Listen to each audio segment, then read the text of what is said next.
Did you know that over 91% of construction projects either run over budget or finish late? After leading £9 billion worth of projects, I've seen exactly what separates the high margin, efficient jobs from everything else. In this video, I'll teach you the 7 habits that you need to run profitable projects. Master these and you'll be running projects like an expert. The first habit will give you more agency than the majority of people operating in this industry. Okay, picture this. You ask someone to complete a task and they go away and they do it correctly first time. Now let's snap back to reality, because unfortunately your priorities are yours and yours alone. That's why once you've set someone else a task, you must chase relentlessly. Never assume progress is happening in the background. Follow up in a professional manner.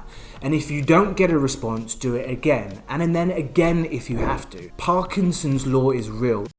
A task will expand to fill the time you give it. So set clear expectations and follow up. Think of yourself as a calendar notification that won't go away until the job is done. And don't worry about being too insistent. According to Robert Greene's 48 Laws of Power, you're more likely to gain respect from your colleagues and stakeholders for being disagreeable when it's required than being a yes man. Which brings us to our second habit, which is be easy to work with, but don't be a pushover. Being easy to work with isn't about saying yes to everybody around you. Be helpful, be collaborative, but don't be afraid to say no. I used to work with a director who mastered this balance.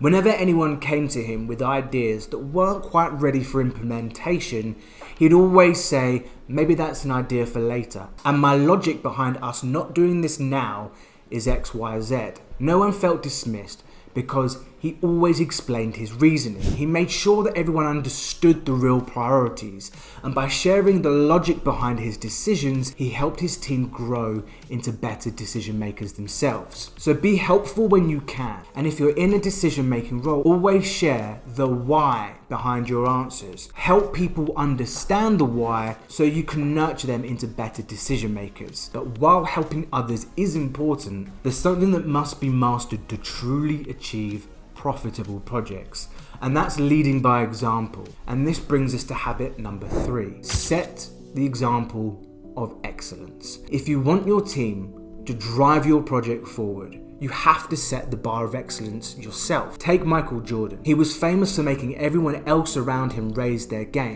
work harder, and become better versions of themselves. While his team found it exhausting, they knew that he never asked anyone to work harder than he was working himself. He was always the first one in the gym and the last to leave. That's why his team respected him. The same applies to any project, team, or group of individuals working together. If you want high standards, it starts with you. Show up early, be prepared for meetings, don't cut corners. Your team is watching you, even when you think they aren't. And if you're slacking, then they will too. But the best leaders can't do it alone. The quality of your team matters, because driving a project forward isn't just about your effort. It's about knowing who to trust with the most critical tasks. Which brings us to habit number 4. Get your A-team on the critical path. 9 times out of 10, team members get given the important task based on who's been around the longest or who's currently available for the task. But experience alone doesn't count for making someone an A player. Urgency and attitude matter just as much. In a 4-star restaurant, the most skilled chef isn't cleaning the cutlery. So figure out who the A players are in your team and ensure that they are the ones surrounding the critical path tasks. And as we know, the critical path is what drives your entire project forward. You need to make sure the best players are centered around the tasks that really move the needle. Before we jump into habit number 5, just a quick note. If you're enjoying this content, please like and subscribe. We're a new channel, so your support really helps us out. Okay, number 5.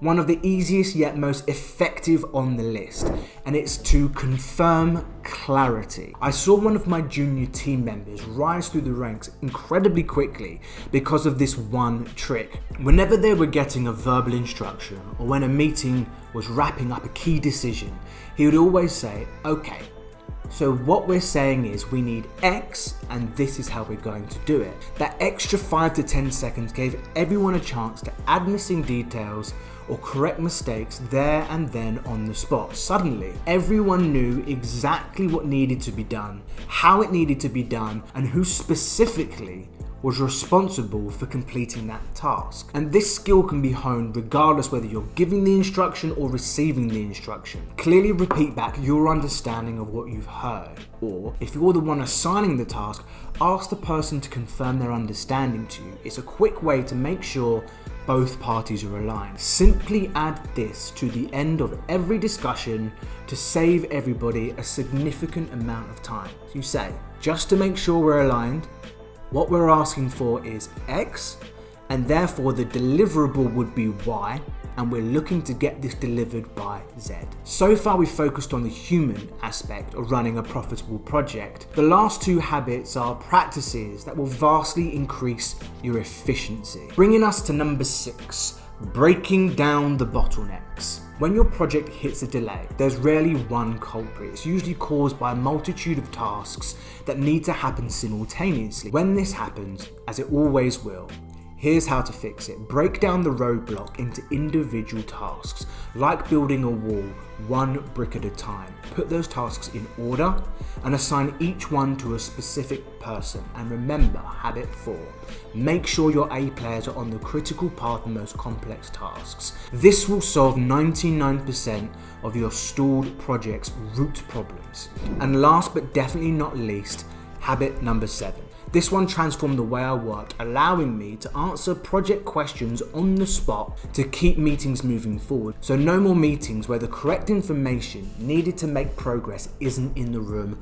ready and available. Habit number 7 is organize your information so it's only 5 seconds away. There's nothing more frustrating than an hour-long meeting that wastes time and offers no project progression. Most people turn up to meeting underprepared and then spend even more time after the meeting searching for the information they should have had there and then. If your project relies on reports, drawings, technical data, or any kind of document that needs to be discussed, make sure you can get your hands on it within 5 seconds. How can you do that? One of the most impactful moments of my career was when I decided to create and always keep to hand a links library with all my project information. It takes little maintenance, but it guarantees you're always over-prepared for any conversation at any moment. We've got a whole video coming soon on how I organize my professional life to run my productivity system, which I'm currently using to help run a $12 billion